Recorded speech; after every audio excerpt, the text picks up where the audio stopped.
जी students, next तुम्हारा चुकल वाली वीडियो में तुमने टॉपिक किए थे वो कौन से थे? स्ट्रक्चर ऑफ प्रोटीन किया था, राइट? तो तुम्हारे primary, secondary and tertiary structure complete हो चुके थे एंड नेक्स्ट है टर्शियरी नहीं हुआ था, है ना? प्राइमरी हुआ था एंड सेकेंडरी हुआ था। सेकेंडरी के तुमने दो लिए थे, alpha helix and beta pleated sheets. And tertiary structure में अब नेक्स्ट लो तुम टर्शियरी स्ट्रक्चर, ठीक है? What is the topic? Tertiary structure of protein, ठीक है? तो राइट डाउन टर्शियरी स्ट्रक्चर किसका पढ़ रहे हैं? प्रोटीन का। देखो टर्शियरी स्ट्रक्चर ऑफ प्रोटीन में क्या है, मतलब कि डिफरेंट डिफरेंट टाइप के जो पॉलीपेप्टाइड चेन्स हैं, ठीक है? पॉलीपेप्टाइड चेन्स हैं वो आपस में कैसे मतलब कोइल्स हो रही हैं, कुछ भी बनेगा। मतलब प्रोटीन का टर्शियरी स्ट्रक्चर है ना, वो कैसे मर्जी, मतलब तुम देखने से लग रहा है तुम्हें ये कांटे बच रहे हैं, ठीक है? बट ये क्या है? टर्शियरी स्ट्रक्चर ऑफ प्रोटीन है। तो तुम क्या कहोगे? ओवरऑल फोल्डिंग जब कहते हैं हम, ओवरऑल फोल्डिंग किसकी? प्रोटीन की। ओवरऑल फोल्डिंग ऑफ प्रोटीन वो बनता है टर्शियरी स्ट्रक्चर। हमें नहीं पता फोल्डिंग कैसे मर्जी बनाते रहो, इसके अंदर क्या है? पॉलीपेप्टाइड चेन्स है ये सारी। तो ओवरऑल फोल्डिंग जब हो जाती है प्रोटीन की, तो जो हमारे पास स्ट्रक्चर बनकर आता है उसे हम बोलते हैं टर्शियरी स्ट्रक्चर, ठीक है? तो ये इस वर्ड का ध्यान रखना, फोल्डिंग होती है, ओवरऑल फोल्डिंग इसकी प्रोटीन की। मतलब ये जो कॉइल्स फोल्ड फोल्ड फोल्ड होती रहती हैं और जो प्रोटीन फिर हमें बनकर मिलता है उसको बोलते हैं हम टर्शियरी स्ट्रक्चर, ठीक है? टर्शियरी स्ट्रक्चर ऐसा बनता है। टर्शियरी ये कर लिया, उसके बाद अब एक आता है हमारे पास क्वाटरनरी स्ट्रक्चर, ठीक है? टर्शियरी मतलब 3 वाला, और क्वाटरनरी स्ट्रक्चर में क्या होता है?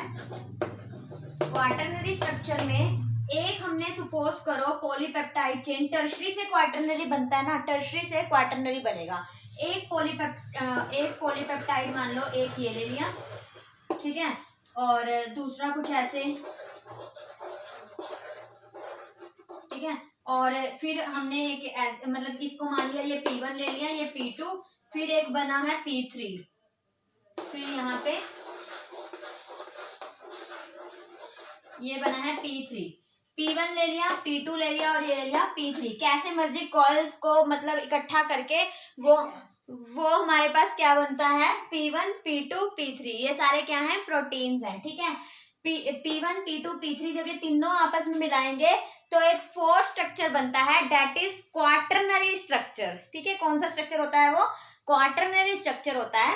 इन तीनों को मिला के, P1, P2, P3 तीनों को मिला के जो चौथा स्ट्रक्चर बनेगा that is known as quaternary structure. इन तीनों की हेल्प से बनके जो प्रोटीन बनता है ना, मतलब एक प्रोटीन ये ले लिया, एक पॉलीपेप्टाइड चेन ये ले ली, एक पॉलीपेप्टाइड चेन ले ली, और इनको सबको मिला के जो एक बड़ा सा प्रोटीन बनेगा वो बनता है क्वाटरनरी प्रोटीन, ठीक है?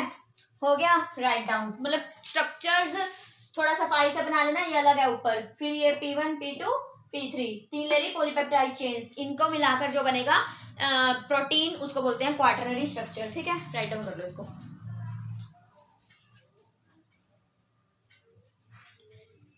नाउ आई थिंक विजिबल है, क्लियर, ठीक है? रब कर रही हूँ। नेक्स्ट हमारे पास आता है, अब तुम्हें ये भी पता होगा, एक क्वेश्चन ऐसा आता है एनसीईआरटी में भी, एक क्वेश्चन है, चेक करना कि क्वेश्चन आता है कि इसके अंदर कौन कौन से फोर्सेस एक्ट करते हैं। ये जो हम स्ट्रक्चर्स बनाते हैं, लाइक प्राइमरी बनाते हैं, सेकेंडरी बनाते हैं, टर्शियरी बनाते हैं, इनके अंदर फोर्सेस कौन कौन से एक्ट करते हैं, और जैसे बॉन्डिंग किस टाइप की होती है। तो बॉन्डिंग कल भी मैंने बताई थी कि जो वो उस अमीनो एसिड्स के अंदर बॉन्डिंग होती है वो कौन सी होती थी? हाइड्रोजन बॉन्डिंग होती थी, ठीक है? हाइड्रोजन बॉन्डिंग तुमने कर लिया था। और फोर्सेस कौन कौन से होते हैं वो राइट डाउन करो। अब एक तो जो जो चीजें प्रेजेंट है ना उनके अंदर वो लिख दो। हाइड्रोजन बॉन्ड प्रेजेंट है, ठीक है? हमें पता था हाइड्रोजन बॉन्डिंग, तो हमने लिख दिया हाइड्रोजन बॉन्डिंग प्रेजेंट है, हाइड्रोजन बॉन्डिंग। एंड नेक्स्ट है फोर्सेस ऑफ अट्रैक्शन, मतलब फोर्स ऑफ अट्रैक्शन कौन सा प्रेजेंट है? Hydrogen bonding. एंड फिर हमारे पास नेक्स्ट है वेंडरवाल फोर्सेस। वेंडरवाल फोर्सेस भी तुम्हें देखने को मिलेंगे, हर जगह मिल जाते हैं वेंडरवाल फोर्सेस देखने को, वेंडरवाल फोर्सेस। एंड और जो होता है, और इलेक्ट्रोस्टैटिक फोर्स ऑफ अट्रैक्शन होते हैं, ठीक है? इलेक्ट्रोस्टैटिक फोर्स ऑफ अट्रैक्शन लिख सकते हो। और एक चीज होती है डाइसल्फाइड लिंकेज, डाइसल्फाइड लिंकेज, क्योंकि ये जो अमीनो एसिड्स हमने यूज किए थे ये सल्फर के साथ भी लिंकेज बना देते हैं ऐसे, ठीक है? Disulphide linkage. तो अगर क्वेश्चन आ जाता है कि ये जो हम स्ट्रक्चर्स पढ़ते हैं उनके अंदर कौन कौन से फोर्सेस प्रेजेंट होते हैं, तो हम क्या कहेंगे, हाइड्रोजन बॉन्डिंग होती है, वैन डेर वाल्स फोर्सेस होते हैं, इलेक्ट्रोस्टैटिक फोर्स ऑफ अट्रैक्शन होते हैं, डाइसल्फाइड लिंकेज होता है। ठीक है, तो ये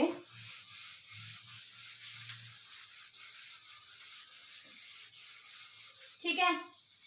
उसके बाद नेक्स्ट हमारे पास आता है क्वाटरनरी, हमने कर लिया। नेक्स्ट अब देखो प्राइमरी, सेकेंडरी, टर्शरी, क्वाटरनरी, ये 4 स्ट्रक्चर पढ़े थे। एक बार हम रिकॉल कर लेते हैं।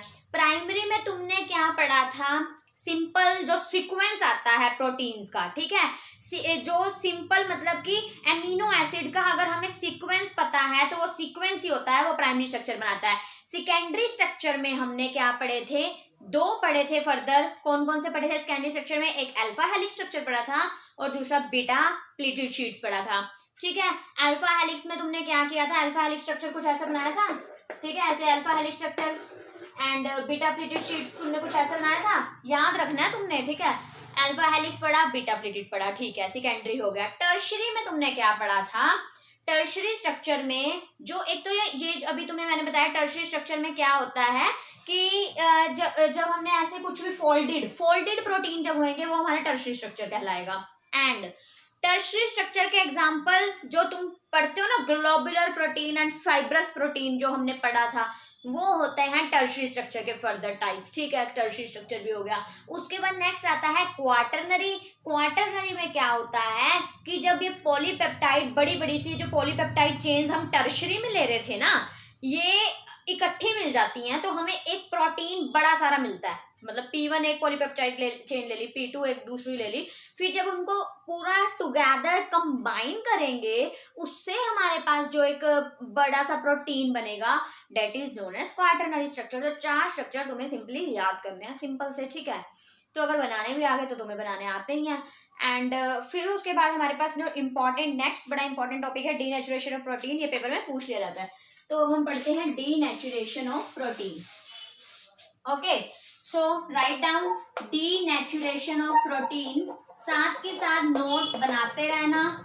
डीनेचुरेशन ऑफ प्रोटीन, अब देखो तुम्हें नाम से पता लग रहा होगा यहाँ पे कि डीनेचुरेशन वर्ड आ रहा है। ठीक है, अब व्हाट इज डीनेचुरेशन, मतलब प्रोटीन जो अपनी नेचुरल स्टेट में एग्जिस्ट कर रहा है वो अपनी नेचुरल स्टेट को लूज करते जा रहा है। ठीक है ना, सिंपल।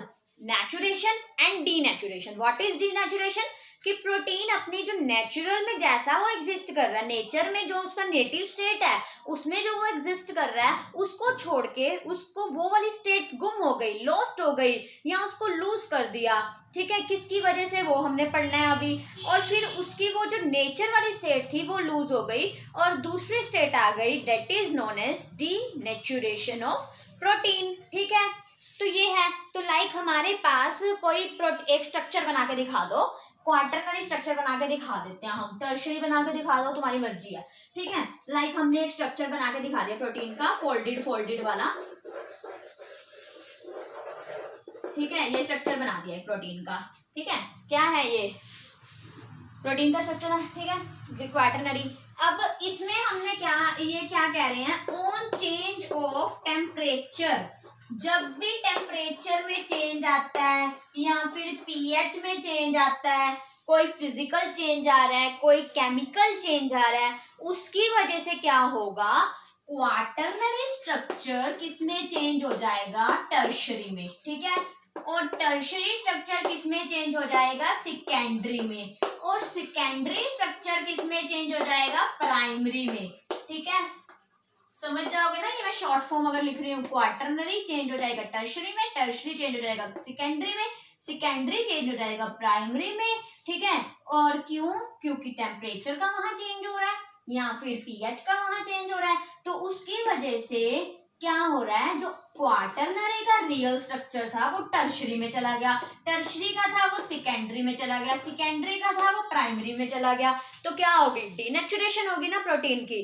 तो this is known as denaturation of protein. Simple सी बात है कि वो अपनी जो असली की स्टेट में बैठा हुआ था उससे किसी चीज ने अफेक्ट किया, लाइक टेम्परेचर चेंज हुआ, पीएच चेंज हुई, तो वहां पे स्ट्रक्चर में चेंज आ गया, quaternary into tertiary, tertiary into secondary, secondary into primary, that is known as denaturation of protein. ठीक है, तो write down its definition first. Definition लिखो,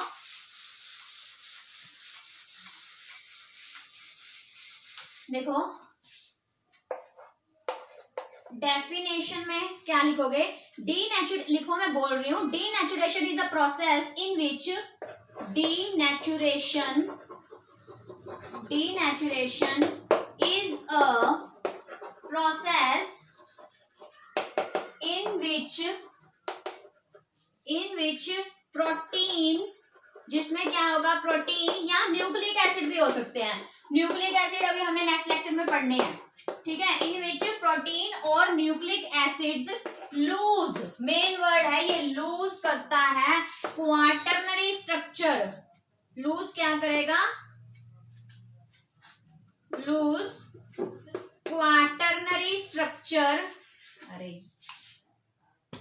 लूज क्वाटरनरी स्ट्रक्चर किसमें, इंटू टर्शरी। ठीक है, इंटू टर्शरी स्ट्रक्चर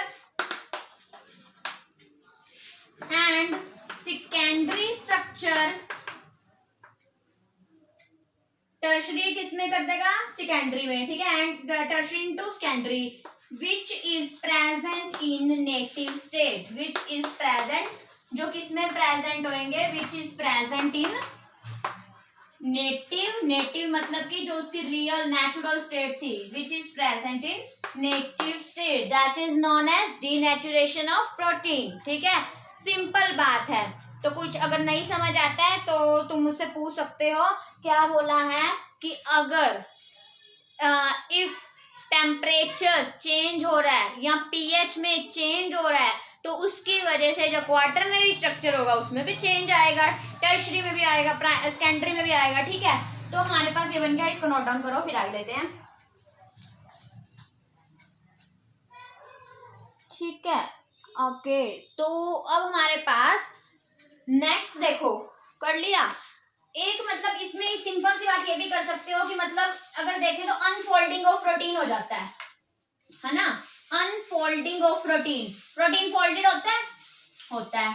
प्रोटीन हमने लिया tertiary में, क्वाटरनरी में कि वो फोल्डेड है, तो डीनेचुरेशन का मतलब क्या हो रहा है, वहां पे अनफोल्ड हो गया प्रोटीन का, लूज कर रहा है ना अपना स्ट्रक्चर, मतलब वो अनफोल्ड हो रहा है। तो इसमें लिख सकते हो तुम अनफोल्डिंग ऑफ प्रोटीन। ठीक है, मतलब अपनी जो वो शेप हो रही है ना उसको लूज कर रहा है। कि जैसे सिंपल बात है कि तुमने ग्लोबुलर पढ़े, ग्लोबुलर में हेलिक्स, मतलब तुमने ये ऐसे वाले स्प्रिंग से पढ़े थे।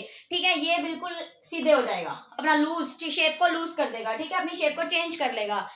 तो ये क्या होते हैं, डीनेचुरेशन ऑफ प्रोटीन। ठीक है, अच्छा, और इसमें एक और बात तुम्हें पता होनी चाहिए, if a protein in a living cell are denatured, अगर प्रोटीन लिविंग सेल में, मतलब लिविंग बॉडी में प्रोटीन डीनेचुरेटेड हो जाता है। डीनेचुरेटेड मतलब क्या, जो अपनी असली स्टेट में बैठा हुआ था, अपनी असली स्ट्रक्चर में, असली फॉर्म में बैठा हुआ था, अगर वो डीनेचुरेटेड हो गया, ठीक है, डीनेचुरेटेड हो गया, तो वहां पे क्या होगा कि मतलब स्ट्रक्चर बिगड़ गया, उसका स्ट्रक्चर ही बिगड़ गया, जो वो फंक्शन कर रहा था वो फंक्शन भी तो खराब हो जाएगा ना। हमारी बॉडी में प्रोटीन कुछ काम कर रहा है, तो अगर वो अपना स्ट्रक्चर चेंज कर लेगा वहां पे, तो वहां पे उसके फंक्शंस भी चेंज हो जाएंगे, राइट। ठीक है, तो क्या होगा, if a protein in living cell are denatured, तो this result in disruption of cell, cell की एक्टिविटी खत्म हो जाएगी, वो डिसरप्ट हो जाएगा सेल, एंड पॉसिबली सेल क्या हो जाएगा, डाई हो जाएगा। तो ये जो मैंने बोला है इसको प्लीज राइट डाउन कर लेना नोट्स में। ठीक है, ये ना हो कि बस बोल दिया और तुमने सुन लिया, राइट डाउन कर लेना कि अगर लिविंग सेल में प्रोटीन का स्ट्रक्चर या डीनेचुरेट हो रहा है, प्रोटीन डीनेचुरेट हो रहा है, तो वहां पे क्या होगा, फर्दर सेल पूरा डिसरप्ट हो जाएगा, सेल एक्टिविटी खत्म कर देगा, फंक्शन नहीं कर पाएगा, और अगर फंक्शन नहीं कर पाएगा तो सेल में भी डाई। ठीक है, सेल खत्म हो सकता है पूरा। और तुम्हें एक और चीज इसमें पता चलेगी कि ग्लोबुलर प्रोटीन, अब मैंने अभी बताया था ना, जो ग्लोबुलर प्रोटीन हेलिक्स स्ट्रक्चर होता है, ठीक है, ये अनकॉइल हो जाएगा। पहले कॉइल होता है पूरा, ये वाइंड अप किसमें होता है, कॉइल में पूरा ये कॉइल बना के रखता है, स्प्रिंग बना के रखता है। उसके बाद जब डीनेचुरेशन होएगी, किसकी वजह से, वजह जरूर याद रखना भी, टेम्परेचर चेंज होएगा या पीएच चेंज होएगी, तो वहां पे वो किसमें होएगा, सिंपल अनकॉइल हो जाएगा। अनकॉइल हो गया, और जो शीट्स बीटा प्लेटेड शीट्स भी पढ़ी थी तुमने, शीट्स जो होती हैं वो ओपन अप हो जाएंगी, ठीक है, शीट्स की फॉर्म में थी पहले, फिर वो क्या हो गई, ओपन अप हो गई, ठीक है, ये है। और एक बात का और ध्यान रखना है, इसमें हमने पढ़ा quaternary change into tertiary, tertiary change into secondary, secondary change into primary, but primary का कोई इफेक्ट नहीं पड़ेगा। मतलब प्राइमरी क्या, प्राइमरी किस में जाएगा आगे, प्राइमरी प्राइमरी ही रहेगा, प्राइमरी पे कोई इफेक्ट नहीं पड़ेगा। तो यहाँ लिख लो ये बात कि primary structure remain intact, primary structure remain intact, ठीक है। ये एक नंबर का क्वेश्चन में पूछ सकते हैं, उसमें कंसेप्चुअल में करके कि प्राइमरी स्ट्रक्चर पे कोई इफेक्ट पड़ता है या नहीं पड़ता, तो डीनेचुरेशन का नहीं पड़ता, ठीक है। और उसके बाद एक पॉइंट बना के लिखना, रीजंस क्या है डीनेचुरेशन के, अभी तुम्हें स्टार्टिंग में बताए हैं reasons of denaturation. What are the reasons, क्या थे रीजन, चेंज इन टेम्परेचर पता है, ठीक है, चेंज इन टेम्परेचर में चेंज आ रहा है, फिजिकल चेंज हो गया, change in pH, chemical change हो गया, ठीक है, change in pH and change in temperature, that is physical change and this is chemical change, ठीक है।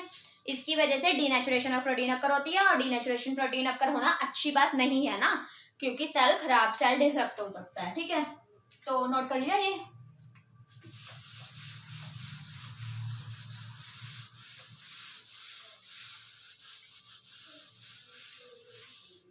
ओके उसके बाद नेक्स्ट है हमारे पास, नेक्स्ट लो तुम, नेक्स्ट क्या होते हैं, देखो नेक्स्ट टॉपिक हम ले रहे हैं एंजाइम्स का। प्रोटीन में तुमने क्या क्या पढ़ा, स्ट्रक्चर पढ़ना है प्रोटीन में, और उसके बाद डीनेचुरेशन ऑफ प्रोटीन पढ़नी है, और उसके बाद एंजाइम्स पढ़ना है। बस 3 टॉपिक बहुत अच्छे से 2021 वाले पेपर के लिए तैयार करके रख लेना, ठीक है। उसके इसी में से क्वेश्चन पूछे जाएंगे, क्योंकि जो तुम्हारा सिलेबस रिड्यूस्ड हुआ है ना उसके बाद से। और अब हमारे पास है एंजाइम्स। एंजाइम्स क्या होते हैं, एंजाइम्स बहुत बार तुमने सुना होगा, क्लास 10th में भी तुमने एक चैप्टर आता है तुम्हारे पास, क्लास 10th में लाइफ प्रोसेसेस चैप्टर आता है, राइट।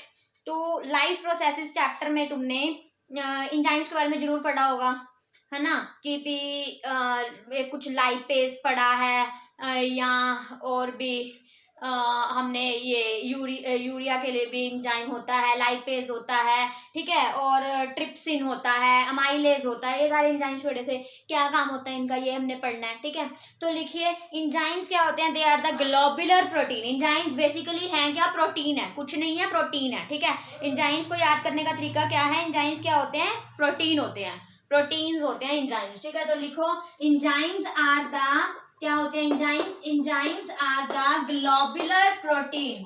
क्या होते हैं enzymes, enzymes are the globular proteins which act as, जो कैसे एक्ट करते हैं, which act as a biological catalyst, biological catalyst, ठीक है। तुम्हें अब ये भी पता होगा कैटलिस्ट है, तो कैटलिस्ट क्या करता है, किसी चीज को बढ़ाता है ना, किसी भी रिएक्शन में अगर कोई कैटलिस्ट एक्ट करता है तो मतलब उसको उसकी स्पीड पे कुछ इफेक्ट पड़ता है, स्पीड को इंक्रीज करता है। कैटलिस्ट डालने से कोई भी चीज है वो जल्दी से हो जाती है ना, यही मतलब होता है कैटलिस्ट का।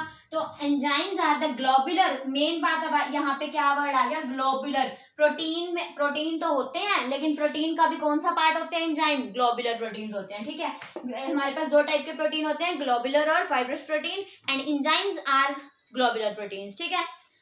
विच एक्ट एज अ, कैसे एक्ट करते हैं, बायोलॉजिकल, ठीक है, बायोलॉजिकल कैटलिस्ट, बायोलॉजिकल लाइफ के लिए जरूरी, कैटलिस्ट किसी भी काम के लिए जरूरी होते हैं, बाय, अब आ गया एक और वर्ड, स्पीडिंग अप।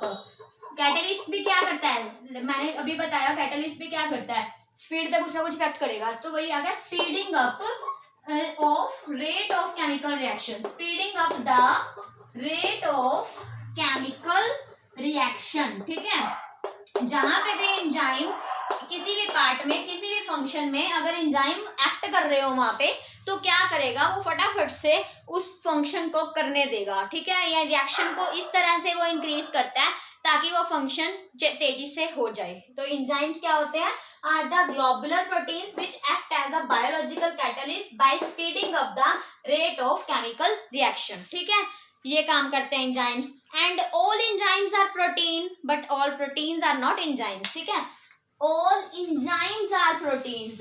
इंजाइम्स तो प्रोटीन्स होते हैं। इंजाइम्स क्या होते हैं अभी बताया, इंजाइम्स स्टार्टिंग में बताया था। इंजाइम्स क्या होते हैं, प्रोटीन्स होते हैं। लेकिन सारे प्रोटीन्स इंजाइम हो वो जरूरी नहीं है, लेकिन इंजाइम्स प्रोटीन हो ये जरूरी है, ठीक है। ऑल इंजाइम्स आर प्रोटीन, तो राइट डाउन ऑल इंजाइम्स क्या होते हैं, प्रोटीन्स होते हैं। वो भी कौन से प्रोटीन्स होते हैं, ग्लोबुलर प्रोटीन्स होते हैं। But it is not necessary कि all proteins are enzyme, but proteins are not enzymes, ठीक है। But proteins are not enzymes. Enzymes are protein but proteins are not enzymes, ठीक है। और इंजाइम्स अभी मैंने अभी कहा तुम्हें कौन सा, जैसे अमाइलेज होता है, ये क्या करता है, अमाइलेज का फंक्शन क्या होता था, स्टार्च से ग्लूकोज बनाना, starch convert into glucose. Trypsin enzyme कैसे वर्क करता है, ट्रिप्सिन पॉलीपेप्टाइड से अल्फा एमिनो एसिड में कन्वर्ट, ठीक है। पता लग गया, एंजाइम्स आर प्रोटीन्स होते हैं, वो भी ग्लोबुलर, जो क्या करते हैं, which effects the speed of the reaction, या फिर which increase the speed of the reaction. Okay, right down.